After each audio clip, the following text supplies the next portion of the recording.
नमस्ते अस्तु भगवन् विश्वेश्वराय महादेवाय त्र्यम्बकाय त्रिपुरान्तकाय त्रिकालाग्निकालाय कालाग्निरुद्राय नीलकण्ठाय मृत्युञ्जयाय सर्वेश्वराय सदाशिवाय श्रीमन्महादेवाय नमः।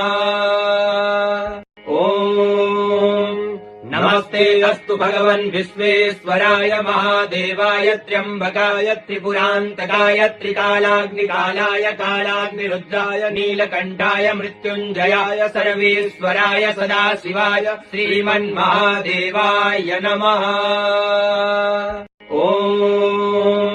नमस्ते अस्तु भगवन् विश्वेश्वराय महादेवाय त्र्यम्बकाय त्रिपुरान्तकाय त्रिकालाग्निकालाय कालाग्निरुद्राय नीलकण्ठाय मृत्युञ्जयाय सर्वेश्वराय सदाशिवाय श्रीमन्महादेवाय नमः।